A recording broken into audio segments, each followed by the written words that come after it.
Hello there, I'm Chuck Todd, and welcome to another episode of Meet the Press Reports. This is the program where we spend a half an hour taking a deep dive into a single issue. And in fact, this is the second of our two-part series on immigration and the border. I'm sure you just saw the first one, so now you get to see this one. And today we're going to focus on the Republican Party's evolution on this issue. We're going to start with one of the last things we heard in the White House from President Ronald Reagan in 1989, who was expanding on the shining city upon a hill vision that he used frequently throughout his presidency. A city with free ports that hummed with commerce and creativity. And if there had to be city walls, the walls had doors, and the doors were open to anyone with the will and the heart to get here. As president, Reagan signed the Immigration Reform and Control Act of 1986.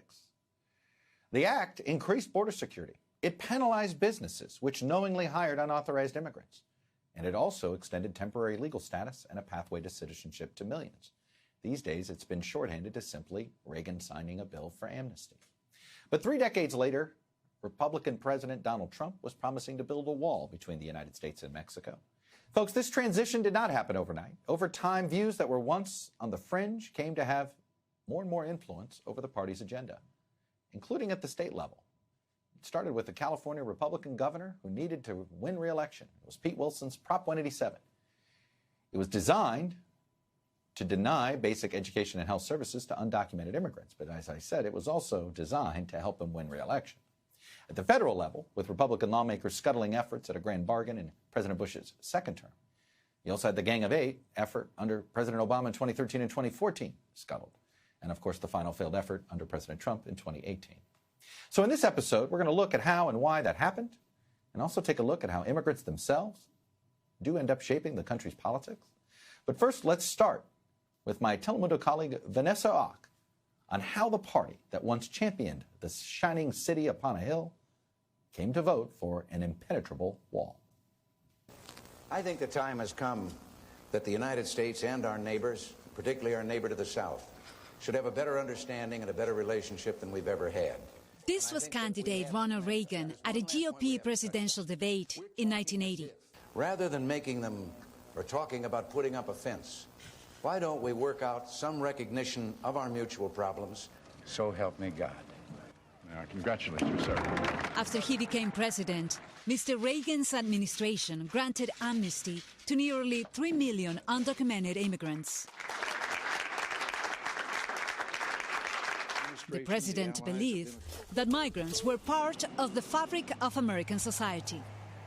His vice president, George H.W. Bush, agreed, as did much of the Republican Party. If they're living here, I don't want to see a whole thing of 6- and 8-year-old kids being made, one totally uneducated and made to feel that they're living with outside the law. Let's address ourselves to the fundamentals. These are good people, strong people. Part of my family is a Mexican.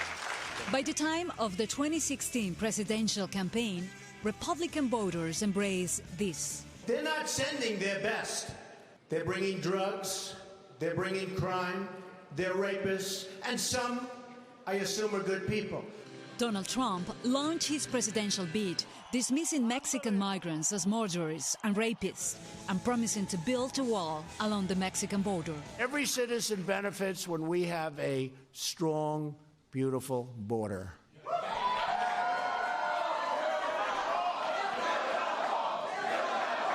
As president, Mr. Trump cracked down on immigration, imposing a travel ban for Muslim-majority countries, separating families at the U.S. southern border, and limiting asylum for refugees and visas for foreign workers. So how did the Republican Party go from Ronald Reagan's welcoming immigration policies to Donald Trump's border wall and hostility? And what political price, if any, will the party pay for its get-tough attitude toward immigrants, especially those who entered the country illegally? People who've come from nothing, willing to work hard to achieve something. Former President George W. Bush has called on Republicans to tone down their immigration rhetoric. Republican Party is divided. I said earlier, that we're isolationist, protectionist, and nativist. What I really meant to clarify was that some elements of the Republican Party are that way, not all. I'm certainly not, and I'm a Republican. I also believe many Republicans know the system needs to be fixed. I think the party has to change accordingly, and that's the change that is happening right now. Dan Garza worked in President Bush's Interior Department and is the executive director of the Libre Initiative, a group whose mission is to empower the Latino community. He says Republicans need to decide what kind of party they want. One that is more of a George Bush, compassionate, conservative type of party, or one that is more of a America First, Donald Trump kind of party. I mean, that's really, I think, the division right now. Among the criticism voiced by Republican immigration hardliners is that immigrants are taking American jobs.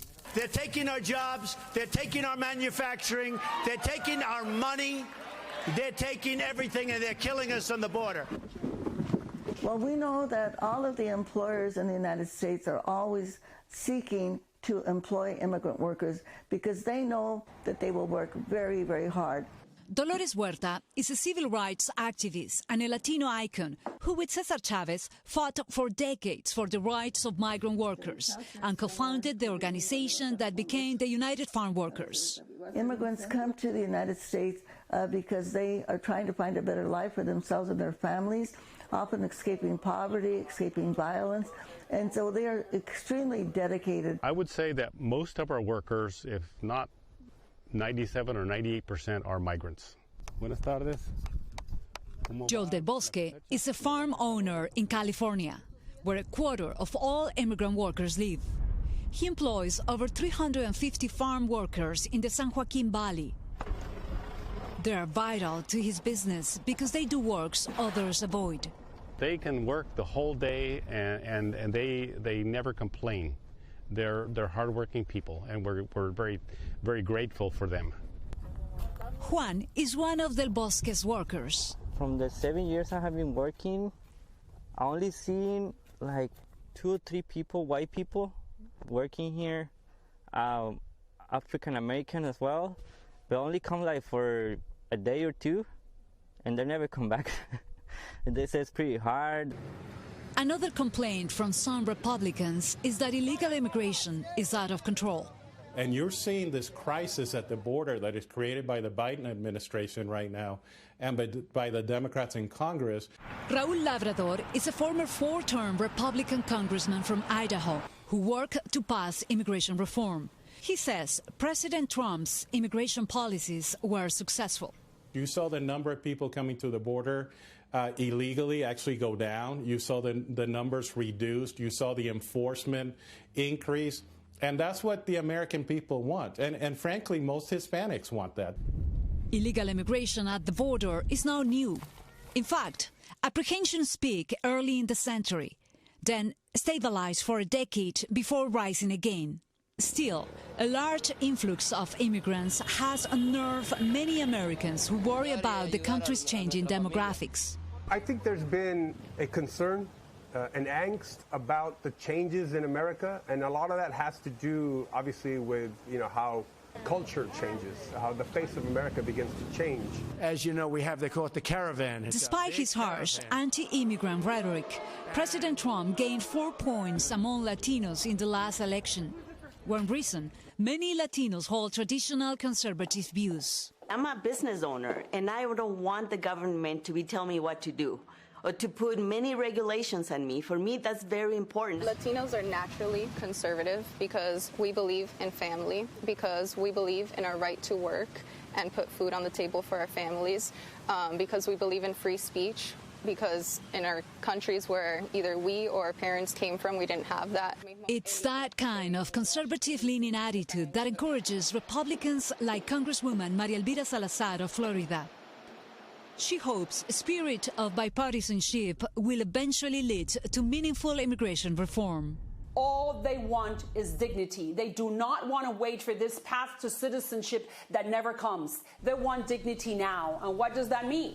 For them to be able to work, raise their American children, pay taxes, not commit a crime, and be able to go home for Christmas. I'm starting to see members of both the Senate and the House coming together. I think they're starting to realize that the only way we're going to arrive at immigration reform is by working in this spirit of bipartisanship. Well, let's talk to some folks who have seen this transformation inside the GOP firsthand. Joining me now is a former Republican congressman from South Florida, Carlos Curbelo. Victoria DeFrancesco Soto, the assistant dean at the University of Texas's LBJ School of Public Affairs, and a good friend, Alfonso Aguilar, the president of the Latino Partnership for Conservative Principles and the former chief of the U.S. Office of Citizenship under President George W. Bush. I want to start with going back. I want to go back 9 years in time. I'm going to play a clip for you of Sean Hannity right after Mitt Romney loses to Barack Obama and just before the infamous autopsy. Here's Sean Hannity. I think you control the border first. You create a pathway for those people that are here. You don't say you got to go home. And that is a position that I've evolved on. Because you know what? It's got to be resolved. And so perhaps knowing that Fox was with them, the RNC did the infamous autopsy, March of 2013. Alfonso, the autopsy said, we must embrace and champion comprehensive immigration reform. If we do not, our party's appeal will continue to shrink to its core constituencies only. 8 years later, we seem farther away. Why? Well, because we have a real problem. I think in that intro piece, you highlighted the rhetoric from Ronald Reagan and George H.W. Bush. But those were different times. I think what has happened and the change in the party is due to the reality, the history of immigration. That's since the 1990s, we started to see dramatic surges of migrants trying to enter illegally into the country. So much so that Bill Clinton was the first one to build a border fence, 22 miles in the border in Southern California with Mexico. So it is a real problem, this massive movements of people, irregular movements into the country. Now, and obviously that creates, that means that the country is changing also demographically. Settlement patterns have changed, so immigrants are going everywhere, wherever they're needed, where there's a job available, right. And that creates uncertainty for American workers, and so the politics has changed, the environment has changed. So I certainly think that the tone during the Trump years was not great. But even President Trump, during the 4 years, I think started changing the tone. I remember in 2016, the tone was very anti-immigrant. By 2000, it was different. We had a White House that tried to propose a reform of the immigration system to make it more merit-based. We had a president who called for giving a path to citizenship for over 1 million Dreamers. If Congress was willing to fund the border wall. So it was much more constructive. So I'm an optimist. I think that there are real problems at the border that explain the change in the tone of Republicans. But it doesn't mean that we're anti-immigrant. I think we want to do something constructive, but we have to accept that we have a problem of massive movements of people. Victoria, both of the comprehensive immigration reform proposals that got close, right? The one in 2007 and the one in 2013, both had security fence. Basically, it was the trade-off that everybody says you have to have. Border security for the pathway to citizenship. If that compromise can't get through, then where do we go?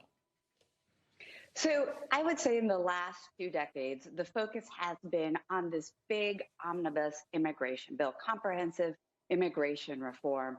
But what we're living right now is a very different time than we were 20 years ago. There's always been divisions between Republicans and Democrats, but we are in an hyper polarized environment where it's tough to get pretty much anything passed.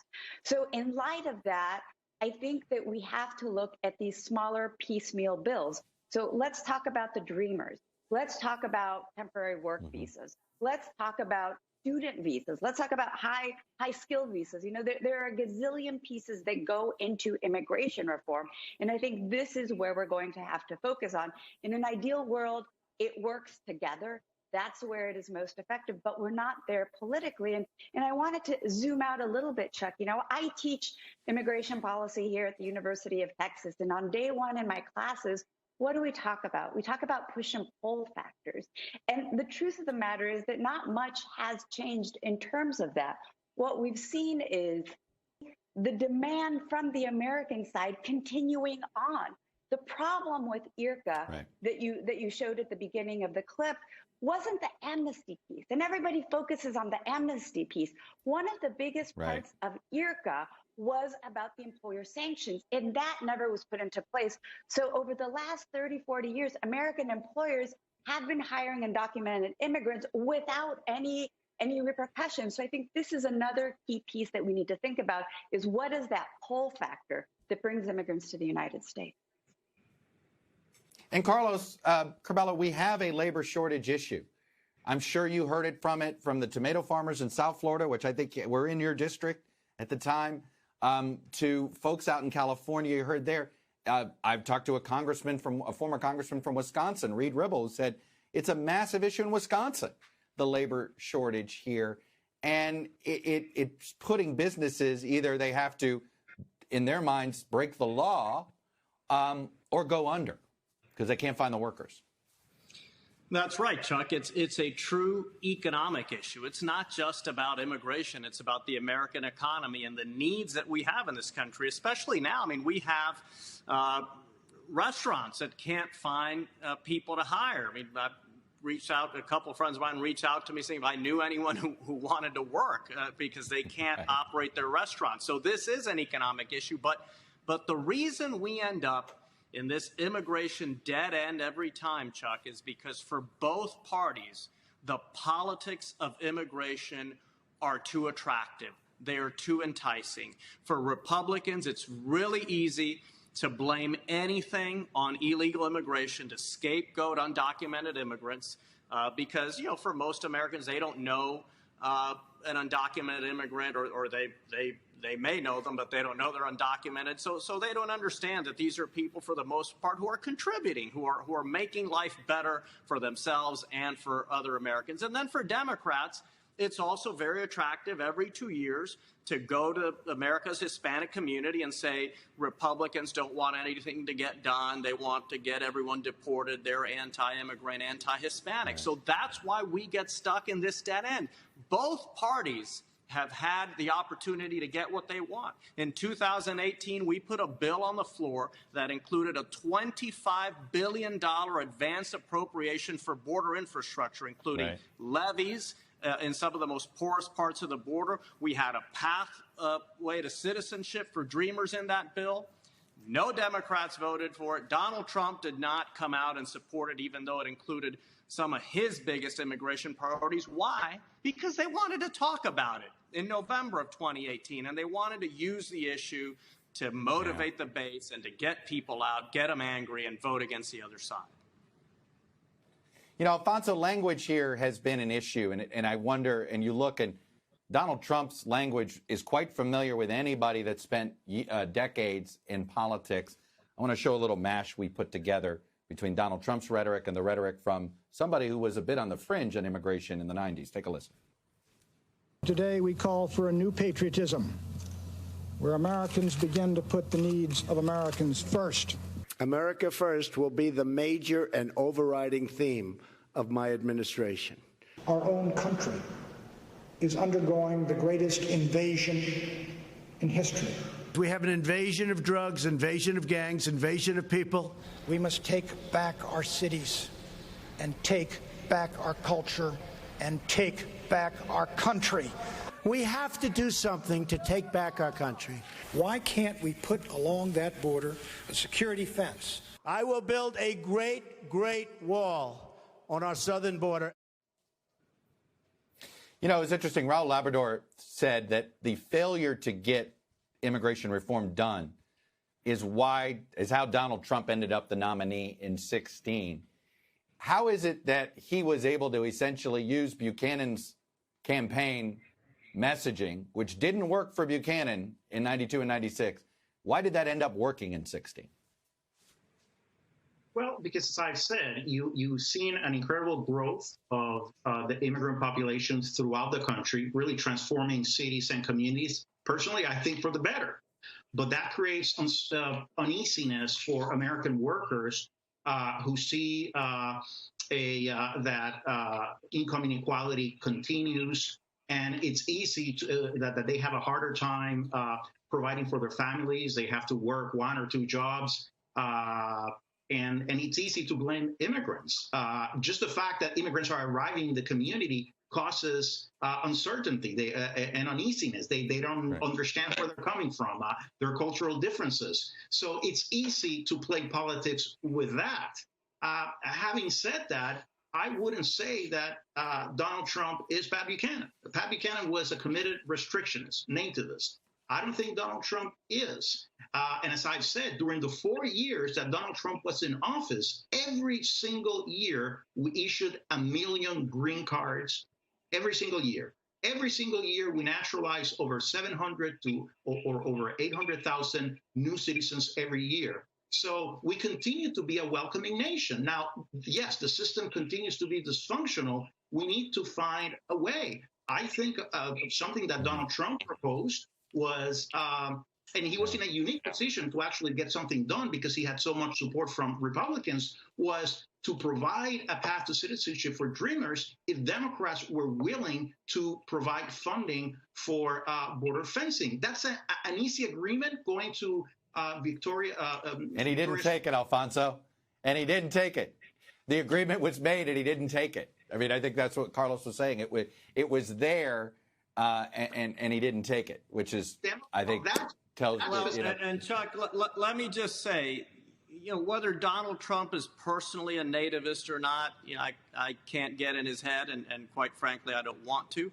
Right. But that Donald Trump has used nativists for his political advantage, that he has excused those kinds of attitudes and that kind of thinking, there's no question.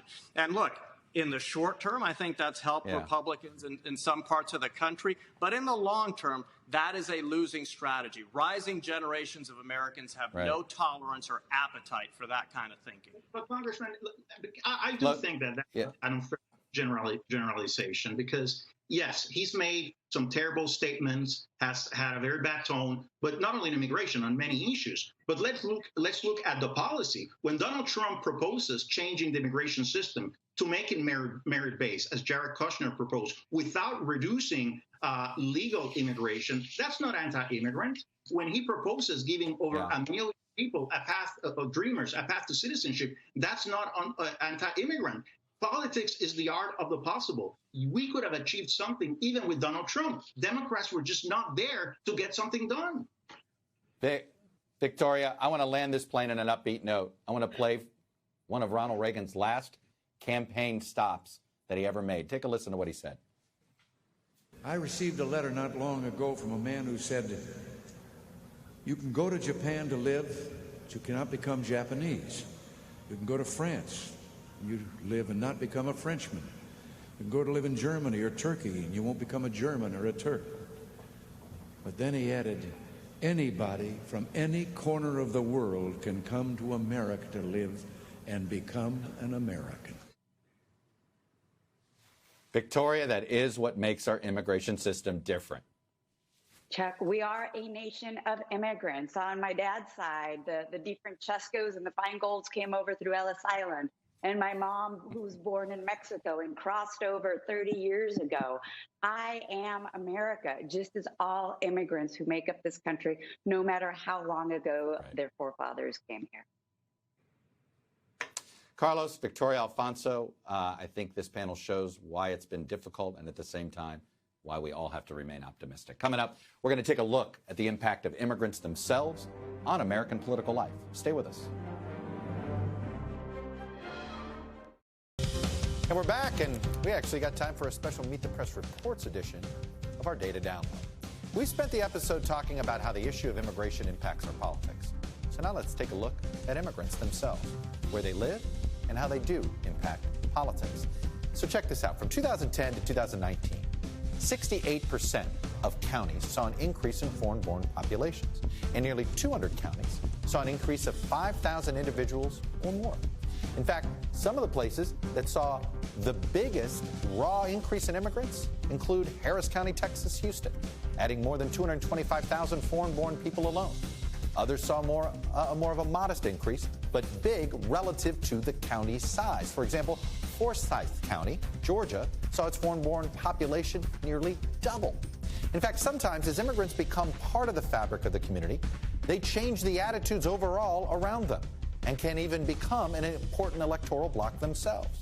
And that can make an area tilt in one direction or the other. In this case, here's a Democratic tilt.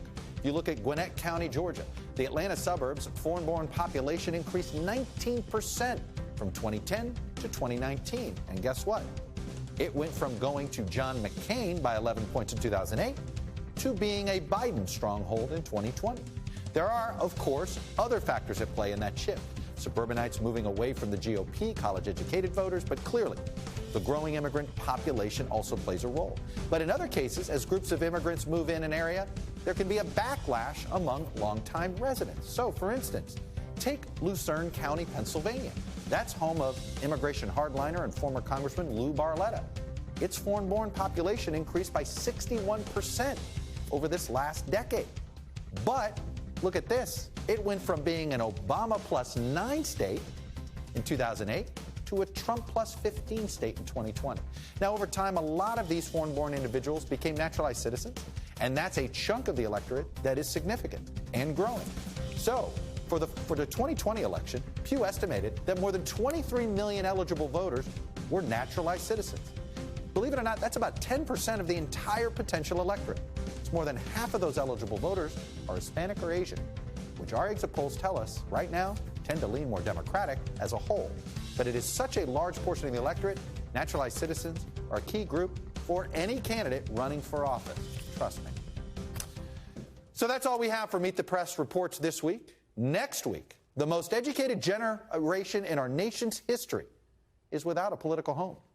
Tune in for more on the future of millennial politics on NBC News Now and Peacock. And of course, I'll see you this Sunday on Meet the Press.